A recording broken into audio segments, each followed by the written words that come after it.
Bio ma'am और ये है आपका channel a platform for online learning, जहां आज हम पढ़ेंगे सर्कुलेटरी सिस्टम। बच्चों आज का हमारा टॉपिक है circulatory system. Okay, circulatory system means क्या? System which helps in circulation means हमारे बॉडी पार्ट्स में हमने इसके पहले सर्कुलेटरी सिस्टम पढ़ने के पहले थोड़ा सा हम बेसिक्स पे आएंगे। सर्कुलेटरी सिस्टम पढ़ने के पहले हम लोग क्या पढ़े थे? Digestive system.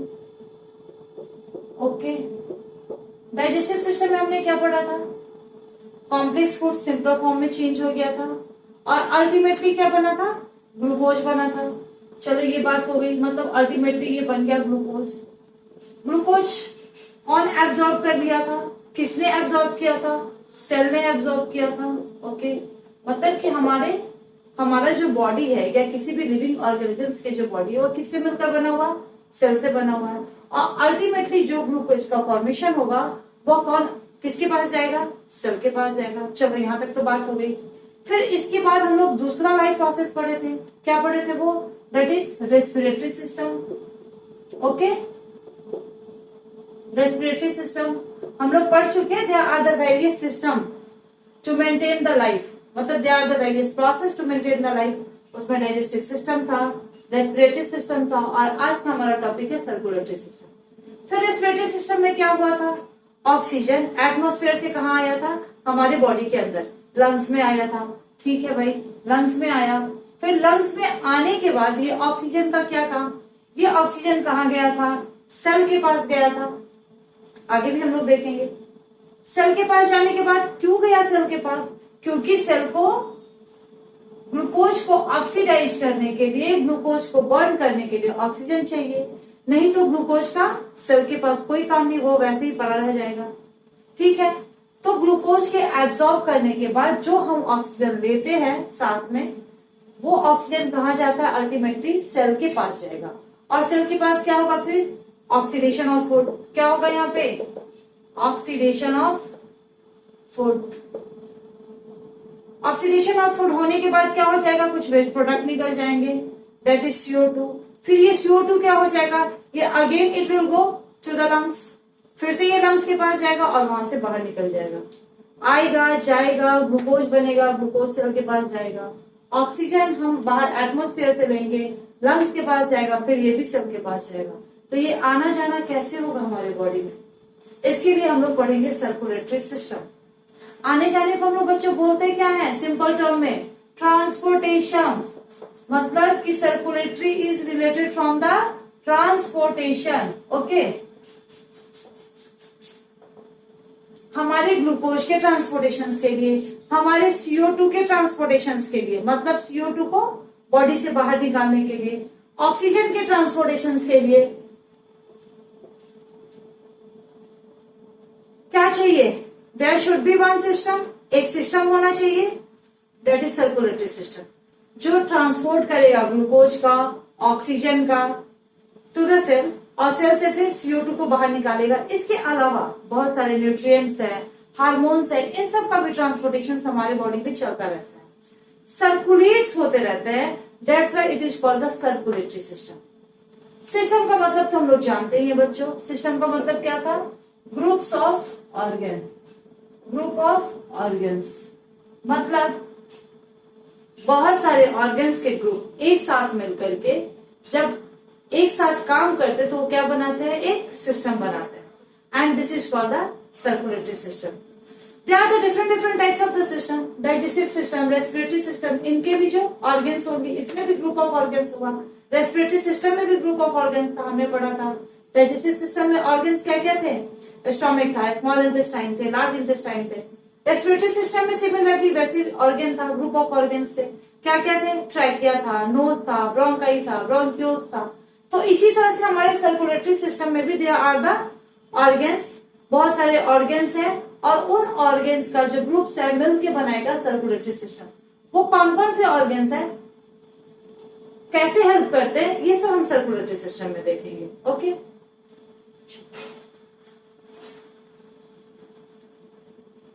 नाउ सी, सबसे पहले हम देखेंगे कि the branch of science in which we study about the circulatory system is known as the angiology. मतलब वो साइंस का वो ब्रांच जिसमें हम सर्कुलेटरी सिस्टम को पढ़ते हैं वह क्या कहलाता है, एंजियोलॉजी कहलाता है बच्चों। ओके, और कौन कौन से ऑर्गन्स हेल्प करते हैं, तो ये 3 होते हैं, that is known as the, blood को भी हम लोग एक ऑर्गन की तरह ही लेते हैं because blood is also a group of tissue. Okay, फिर होता है हमारा ब्लड वेसल्स, उसके बाद हमारा होता है हार्ट। इन तीनों को हम लोग एक एक करके बारी बारी पढ़ेंगे। तो सबसे पहले हम लोग पढ़ेंगे ब्लड। तो आप ब्लड के बारे में पढ़े। अब ये देखो, ये ब्लड जो है, ब्लड क्या है, सबसे पहले तो हम ब्लड के बारे में जाने कि ये एक फ्लूइड कनेक्टिव टिश्यू है। जब हमने टिश्यू चैप्टर पढ़ा था तो उसमें देखा था कि ब्लड क्या था, एक fluid connective tissue, fluid connective tissue. Okay, अच्छा, जब हम टिश्यू पढ़ रहे थे तो उसमें हम लोग ये भी देख रहे थे कि ये कैसे ओरिजिन है, मीन्स की एक्टोडर्मल ओरिजिन है या मेसोडर्मल ओरिजिन है या एंडोडर्मल ओरिजिन है। तब तुमसे कोई यदि पूछता है कि ब्लड क्या है, तो देन तुम क्या बोलोगे बच्चों, क्या बोलोगे, blood is the mesodermal in origin. Okay, ये क्या है, मेसोडर्मल इन ओरिजिन। क्लियर, यहां तक कोई प्रॉब्लम? ओके, अब ये फ्लूइड कनेक्टिव टिश्यू है, मेसोडर्मल इन ओरिजिन है, इसका कलर कैसा होता है, ऐसे ओरिजिनली तो हम लोग देखें तो ब्लड का कलर क्या होता है, वायलेट कलर होता है, बट बिकॉज इसमें क्या होता है, फेरस होता है, फेरस। अब देखो यहां भी एक कंफ्यूजन है, हम सब जानते हैं कि ब्लड में क्या होता है, आयरन होता है, बट आयरन क्या है, आयरन तो एग्जिस्ट करता है 2 फॉर्म में, एक फेरस और दूसरा फेरिक। तब इस ब्लड में कौन सा है, ये कौन सा आयरन पाया जाता है, ये फेरस। ओके, अभी तुमसे कोई पूछेगा ब्लड में हेमोग्लोबिन होता है जिसकी वजह से इसका कलर रेड होता है, और that haemoglobin is made up of the ferrous, not ferric. Okay, blood का ओरिजिनल कलर जो होता है, दैट इज ओरिजिनल कलर तुमको हल्का क्या मिलेगा, वायलेट मिलेगा, लेकिन इसमें हेमोग्लोबिन प्रेजेंट रहता है, एचबी प्रेजेंट रहता है, इसकी वजह से इसका कलर कैसा दिखता है, रेड दिखता है, बिकॉज ये एचबी किससे बना होता है, फेरस से, आयरन रहता है इसमें। इसीलिए जब तुमको एनीमिया हो जाता है, ब्लड की कमी हो जाती है, तो हम क्या करते हैं, आयरन की गोली खाते हैं। ओके, क्लियर यहां तक? अब हम पढ़ेंगे कि ब्लड में कौन कौन से कंपोनेंट्स होते हैं। ओके, ब्लड को सबसे पहले किसने बताया था, विलियम हार्वे ने बताया था। ब्लड में बेटा हम लोग का 2 कंपोनेंट्स होता है, एक तो तुमको जब ब्लड तुम देखते हो, जब भी कोई एक्सीडेंट होता है या तुम्हारे जो वेन्स कट जाते हैं, तब तुम्हारा ब्लड फ्लो होना स्टार्ट हो जाता है। तो दैट मीन्स कि it is in the liquid form. ये किस फॉर्म में है, लिक्विड फॉर्म में है। लेकिन क्या ब्लड में बस लिक्विड फॉर्म ही होता है, उसमें कोई सॉलिड कंपोनेंट नहीं होता है? ये सब अभी हम लोग पढ़ेंगे। ओके, चलो अब देखते हैं कि ब्लड में क्या क्या कंपोनेंट्स होते हैं। आ जाओ, हम लोग ब्लड के बारे में पढ़ते हैं। ब्लड का एक फॉर्म होता है, that is known as the liquid form. Okay, liquid form. दूसरा पार्ट जो होता है, that is known as the solid form, और उसमें सेल होता है, सॉलिड फॉर्म। और ये सॉलिड फॉर्म क्या होता है, सेल्स होते हैं, सेल्स। लिक्विड फॉर्म जो होता है, लिक्विड फॉर्म जो होता है वो ब्लड का क्या बनाता है, कौन सा पार्ट बनाता है, प्लाज्मा बनाता है, ये प्लाज्मा बनाता है। Okay, clear? पूरे ब्लड का 55% पार्ट जो है ये प्लाज्मा ही बनाएगा, मतलब ये ब्लड में कितना परसेंट रहेगा, 55%। ओके, बाकी रेस्ट ऑफ द जो सेल्स होते हैं, सेल्स कौन कौन से सेल होते हैं, आरबीसी, नाम सुने होंगे तुम लोग, RBC, WBC and blood platelets. Okay, blood platelets. Clear? Clear यहां तक? तो 55% पार्ट क्या हो गया, ये तो प्लाज्मा ही बना दिया, रेस्ट 45% जो हुआ वो सेल्स होता है। क्लियर? तो दिस इज द 45%। तो अब हम प्लाज्मा के बारे में पढ़ेंगे पहले, फिर सेल्स के ऊपर है। Okay, plasma. प्लाज्मा तुम जब हल्का येलो इस कलर का कुछ सब्सटेंस निकलता रहता है जब तुम्हारा कट जाता है पहले, फिर बाद में ब्लड निकलना स्टार्ट होता है, या फिर वुंड या तुम्हारा घाव वगैरह भी होता है, जख्म वगैरह होता है, तो उसमें भी हल्का सा पतला पतला सीरम जैसा निकलता है। सीरम क्या है मैं वो भी बताऊंगी। तो इसका कलर क्या होता है? पेल येलो तुम बोल सकते हो, पेल येलो, ठीक है। पेल येलो क्या? स्ट्रॉ कलर, स्ट्रॉ जो पुआल वगैरह होता है इसको तुम बोल सकते हो स्ट्रॉ कलर। क्लियर? अब प्लाज्मा तो 55% है, लेकिन प्लाज्मा में क्या क्या होता है, प्लाज्मा में क्या क्या चीज पाया जाता है? तो प्लाज्मा में बहुत सारी चीजें पाई जाती हैं, लेकिन मैक्सिमम जो हमारा है 92% जो होता है वह क्या होता है? It contain water. इसमें 92% क्या होता है? वाटर होता है। बाकी रेस्ट जो हमारा होता है दैट इज 6 to 8% क्या होगा? इसमें प्रोटीन्स होते हैं। ओके, प्रोटीन्स में क्या क्या होता है? Albumin, globulin and fibrinogen. Okay, and fibrinogen. Clear? Plasma में हमारा ब्लड का 55% पार्ट है प्लाज्मा। प्लाज्मा जो है हमारा पेल येलो या स्ट्रॉ कलर का होता है। इसका मोस्ट ऑफ द पार्ट जो होता है 90 to 92% पार्ट जो है वह वाटर से मिलकर बनता है, मतलब वाटर होता है। 6 to 8% प्रोटीन होता है। प्रोटीन में एल्बुमिन होते हैं, ग्लोबुलिन होते हैं और फाइब्रिनोजिन होता है। और बाकी जो 1 to 2% होता है वो होता है आयरन। अब इस आयरन में तुम्हारा कैल्शियम भी हो सकता है, मैग्नीशियम भी हो सकता है, प्लस कार्बोनिक एसिड भी हो सकता है। ये सब के सब आयन है, क्योंकि नेगेटिव और पॉजिटिव, यहाँ देखो ये +2 ये -1, तो these are called the ions.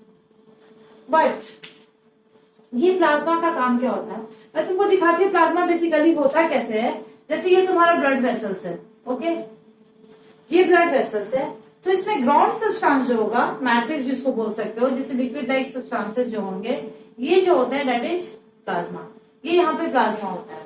और इसके अंदर जो होते हैं solid substances, RBC, WBC irregular shape का होता है, ओके, और फिर ब्लड प्लेटलेट्स होता है, ओके, ऐसे ऐसे ऐसे ऐसे ब्लड प्लेटलेट्स रहेंगे। क्लियर? तो ये तुम्हारा प्लाज्मा है। प्लाज्मा क्या होता है? 55% of the blood, pale yellow रहेगा, स्ट्रॉ कलर का रहेगा, 90 to 92% वाटर रहेंगे, 6 to 8% प्रोटीन रहेगा, 1 to 2% आयरन रहेंगे। अब वाटर का तो काम हमें पता है, डिहाइड्रेशन से बचाएगा। हमारे बॉडी का भी 90% पार्ट है वो वाटर से ही मिलकर बना हुआ है। प्रोटीन्स में आते हैं, ये जो एल्बुमिन्स होता है यह क्या करता है? आयनिक बैलेंस को और जो तुम्हारा वाटर होता है बॉडी में उसको रेगुलेट करता है। तो you can say osmo regulation में ये हेल्प करता है। क्या इसका काम है? Osmo regulation. क्लियर? अब जो हमारा होता है ग्लोबुलिन जो होता है यह एंटीबॉडीज के फॉर्मेशन में हेल्प करता है। ग्लोबुलिन क्या करता है? हमारे एंटीबॉडीज के फॉर्मेशन में हेल्प करता है। अब मैं तुमको एक कहानी बताती हूँ। कहानी क्या? जो आजकल चल रहा है एंटीबॉडीज के फॉर्मेशन में हेल्प करता है, मतलब इट फॉर्म्स एंटीबॉडीज।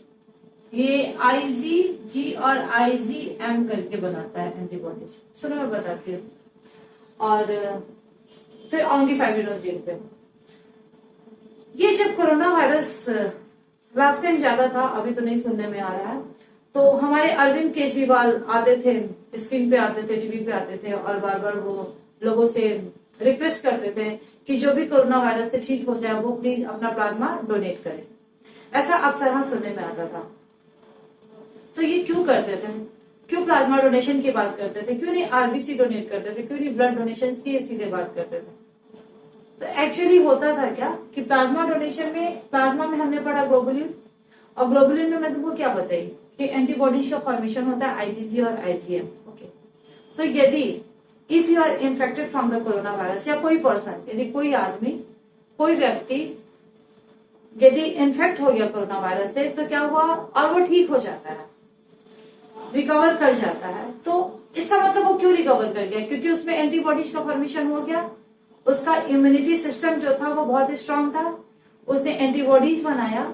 और कोरोना वायरस क्या है? एंटीजीन्स है, मतलब बाहर से कोई भी माइक्रो ऑर्गेनिज्म जब हम पे अटैक करते हैं, हमारे अंदर चले जाते हैं, हमको मतलब कि कोई डिजीज हो जाता है हमें, तो that is the antigen. Okay, जो भी डिजीज कॉजिंग माइक्रो ऑर्गेनिजम्स होगा, these are called the antigens. अब हमारे बॉडी के अंदर हम लोग जानते हैं कि हमारा इम्यूनिटी सिस्टम आजकल तो एकदम पॉपुलर हो गया, कॉमन चीज हो गया इम्यूनिटी सिस्टम, सब लोग जानते हैं, क्लेमैन भी जानता है, तुम लोग तो खैर साइंस के स्टूडेंट हो। तो ये इम्यूनिटी सिस्टम जो जिसका स्ट्रांग रहता है वो एंटीबॉडी उसका फाइट कर लेता है उस वायरस से, उस बैक्टीरिया से। लेकिन जिसका इम्यूनिटी सिस्टम स्ट्रांग नहीं होता, वह नहीं फाइट कर पाता है और वो सफर करता है, मतलब ठीक नहीं हो पाता है। तो इसलिए क्या बोला जाता है? Plasma donation. Plasma donation therapy निकला कोरोना वायरस से बचने के लिए, उसके केस को कम करने के लिए। क्योंकि जिसका ठीक हो गया वह, यदि उसका प्लाज्मा उसमें ट्रांसफ्यूज किया जाए, जिस बंदे को अभी हुआ है कोरोना वायरस, तो इसका एंटीबॉडीज उसके वायरस से, उसके एंटीजन से फाइट करेगा और वो आदमी ठीक हो जाएगा। तो बस यही था इसके पीछे लॉजिक कि प्लाज्मा थेरेपी क्या है, प्लाज्मा को क्यों एक बंदे से दूसरे बंदे में ट्रांसफर किया जाता है, और कुछ नहीं। ठीक है, तो इस तरह से हमारा जो प्लाज्मा है उसमें 6 to 8% प्रोटीन होता है, जिसमें एल्बुमिन, ग्लोबुलिन होता है। और अब एक इंपॉर्टेंट फैक्टर क्या है? फाइब्रिनोजिन। ठीक है, ये फाइब्रिनोजिन जो होता है हमारे प्लाज्मा में, वो हेल्प करता है किसमें? Helps in blood clotting. Helps in blood clotting. मैं ब्लड क्लॉटिंग का भी मैकेनिज्म बताऊंगी, लेकिन प्लेटलेट्स पढ़ने के बाद। ओके, अभी तो हमारा आरबीसी बाकी है, डब्ल्यूबीसी बाकी है, तब उसके बाद हम लोग प्लेटलेट्स के ऊपर आएंगे। ओके, अभी हम क्या पढ़ रहे हैं? प्लाज्मा के बारे में पढ़ रहे हैं। अब ये helps in blood clotting, blood clotting में हेल्प कर दिया, क्योंकि ये फाइब्रिनोजेंस जो होता है वो फाइब्रिन में कन्वर्ट हो जाता है। फिर डेड सेल्स होते हैं जो हमारा उसके साथ कंबाइंड होके, वो जहां पे भी तुम्हारा कट आता है देखना, वहां पे थक्का जैसा हो जाएगा ब्लड का, ब्लड क्लॉट हो जाएगा, कोगुलेशन हो जाता है, फिर हमारा ब्लड जो है वो बाहर नहीं जा पाता। तो पढ़ेंगे हम इसके बारे में नेक्स्ट क्लास में। और अभी हमारा जो ब्लड प्लाज्मा था, इसके अलावा, इन चीजों के अलावा, एल्बुमिन्स, ग्लोबुलिन्स एंड फाइब्रिनोजेंस के अलावा और क्या पाया जाता है? उसमें ग्लूकोज, एमिनो एसिड तो हो ही गया, प्रोटीन हो गया। इसके अलावा बहुत सारे हार्मोन्स वगैरह होते हैं, उनके भी ट्रांजिशंस में ये हेल्प करता है। ओके, प्लाज्मा, ग्लूकोज, हार्मोन्स, तो तुम हर चीज बोल सकते हो कि ये प्लाज्मा में रहता है और it helps in the transportations. तो these are all about the plasma. अब हम आएंगे next topic, RBC, WBC and platelets, जो हम लोग पढ़ेंगे नेक्स्ट लेक्चर में। तब तक के लिए गुड बाय, स्वस्थ रहिए, मस्त रहिए एंड मुस्कुराते रहिए।